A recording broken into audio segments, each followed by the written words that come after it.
really thinking about your relationship. Okay, so this is like a significant love relationship.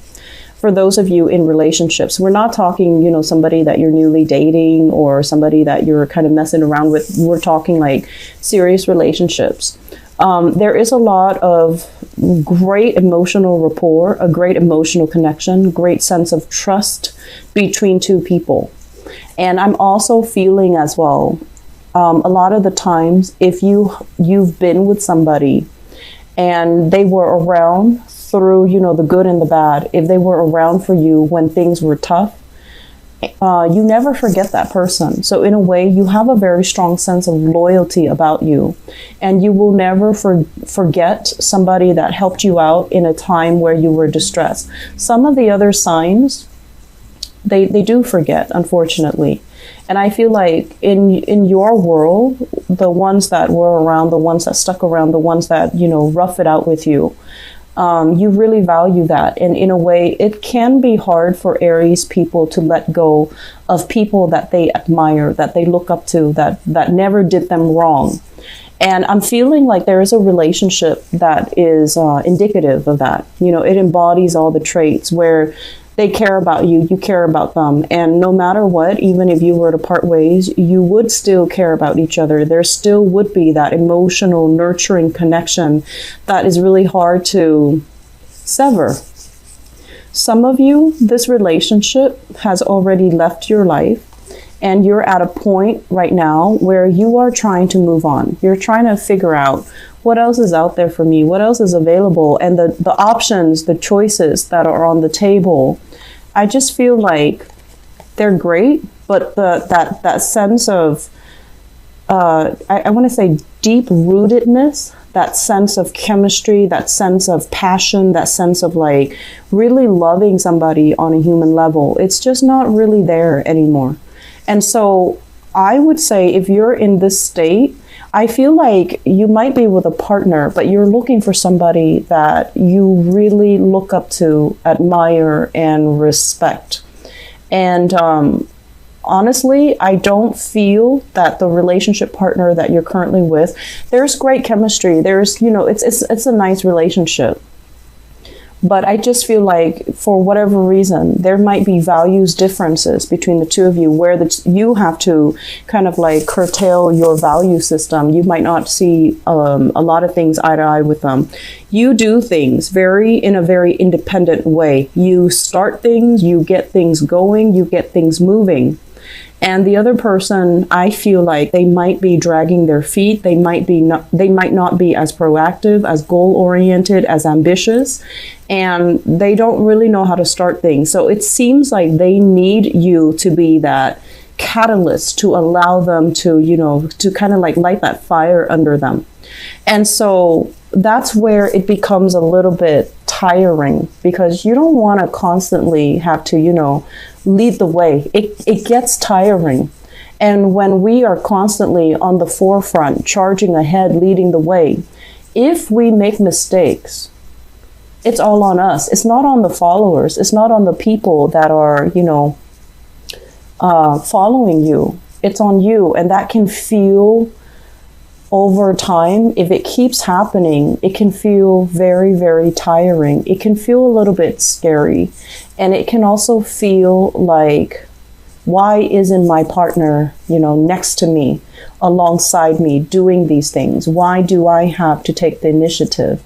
And if you are somebody, if you have a lot of strong earth in your chart, and so this is, very strong Taurus, Virgo, or Capricorn energy in your chart, I feel like you might subscribe more to the traditional gender roles where you feel like, the masculine energies need to take charge. The feminine energy needs to follow the leader. And so if you are, especially if you consider yourself female and you constantly have to do these things, you might not have much respect for your partner. Despite, the great emotional connection, the trust here, I just feel like over time it can feel very, very tiring, and it can feel very scary. Like, what if I make a mistake? And I'm sensing that many of you are constantly charging ahead, and you don't really take time to analyze these things. Analyze, like, I like my partner, but something's missing. What is that key element that's missing? Well, I feel that the key element is, are they proactive? Are they taking charge? Are they, alleviating that burden for you? And if not, you need to have these conversations, because I feel like something's missing in a relationship. And I'm also feeling as well, at this point in your life, okay? So you could be, in your 20s, in your 30s, in your 40s watching this.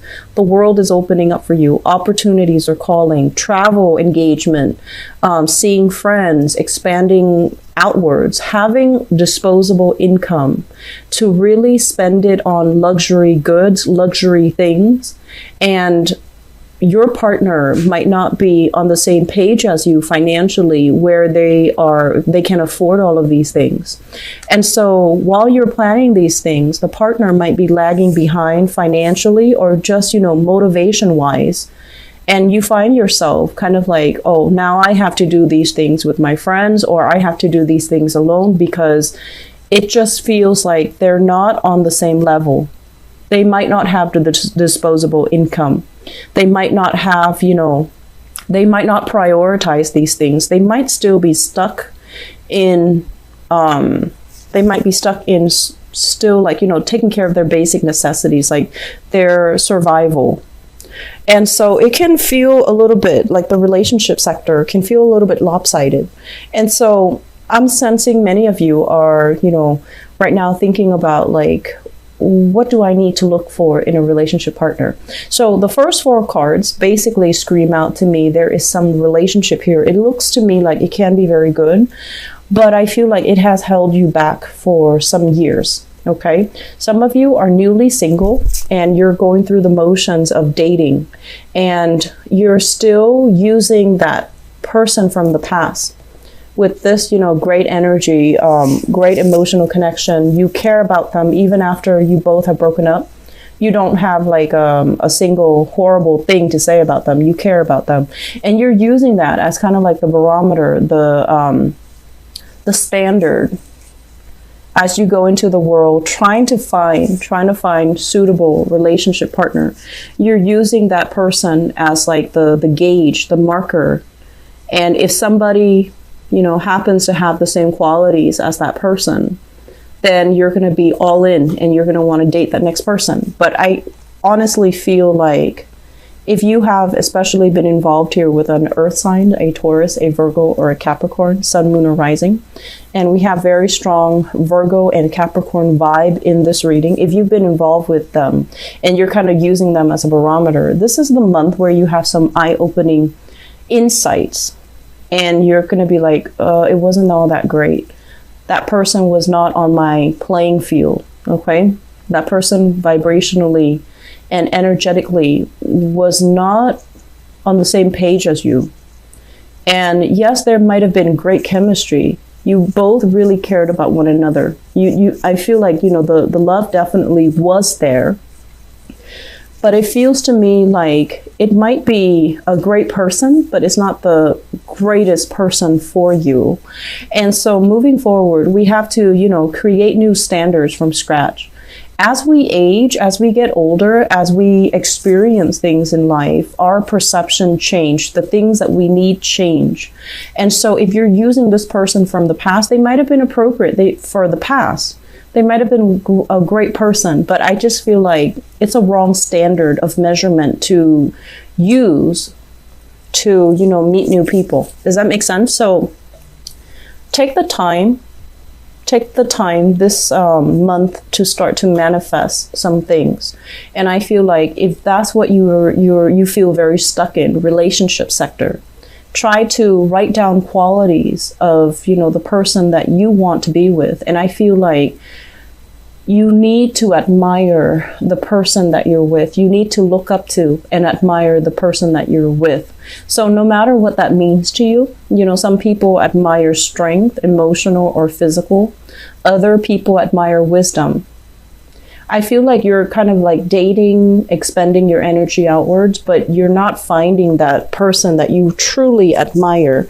Somebody that, has either great insights, great wisdom, or even they're stable and they always follow through. Okay, so I feel like whatever the standard is, you need to redefine it, and you need to, you know, write down these qualities so that you're not just fumbling around in the dark trying to find the next person, or you're not using outdated standards to measure the next person with. Okay, so that's pretty much like the relationship. Let me talk about the other things that are happening in your spread.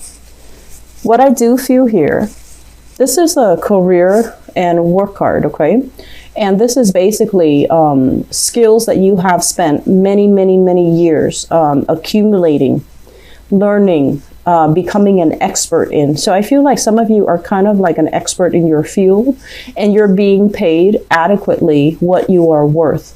I rarely see Aries people staying in a dead-end job or staying in jobs that don't appreciate them. So I feel like you are where you need to be financially and professionally. This is a card about, you know, accumulating further experience. And I feel like some of you might have already maxed out. Some of you are thinking like, I'm not really learning anything anymore. Everybody's coming to me, consulting me, distracting me from my work. So I need a new environment. And some of you might be thinking, flirting with, you know, looking at opportunities elsewhere. Some of you as well could potentially be recruited by another organization, another company, and it's like outside of this company, recruited from outside. So I feel like fast communication coming in here, and they're gonna lay some options in terms of positions at your feet, and they're also going to talk to you possibly about salary as well. And I feel like at this point, those options look okay. I mean, they look like, you know, they have a lot of room for growth and a lot of room for expansion, but you're not really sure like if you're ready to leave the comfort and the stability of this current work environment to jump into the next. But I do feel you're going to go ahead with them. Okay. So, you know, as adventurous and as daring as you are, a lot of the times going into a new work environment where you might not know anybody, where you might not have already a friend there, where you might have to start over, it can be very exciting. But I do feel that Aries, you like to have an ally or a comrade, or, you know, somebody there that you already know. So the process can feel a little bit frightening. In other areas of your life, I feel like you're very daring, but this is something right now, you're at a point where you're concerned financially. And I also feel this also reflects an energy where you might have a lot of expenditures, you know, mortgage, housing, bills, family obligations as well. There's a lot of financial expenditures. But what they're saying is these financial expenditures are not real. You definitely can cut corners and curb your spending so that what you really need to live and to survive on is a lot less than you think. Okay. And I'm also feeling many of you are at a point where you are retired and contemplating your next adventure. Your mind is still very restless. And I do sense there's an element here about, you know, having some people coming to you for contract work, having people coming to you to solicit you to do, like, you know, I'm seeing like creative projects as well, publishing, part-time work, freelance work, or even, you know, consultation work. And I feel like it's going to bring a lot of financial prosperity, and you might have more than one option on the table for you. And so do with that as you please, because I feel like financially things are going to be very lucrative. Okay. So say yes to new opportunities always.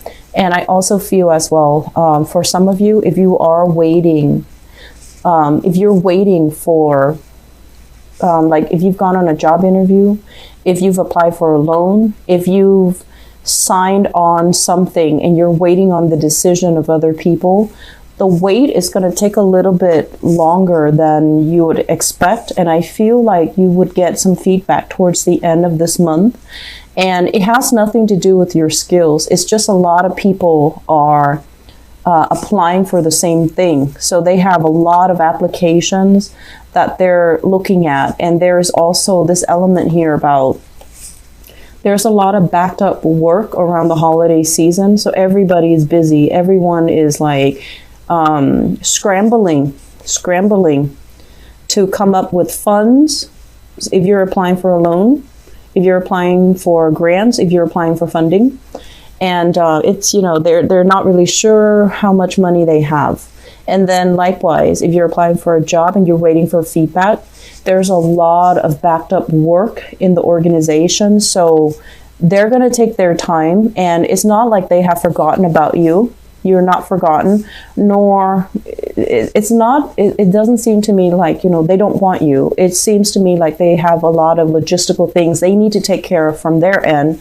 And then there's going to be this wave, this flood of communication coming, especially the last week of this month.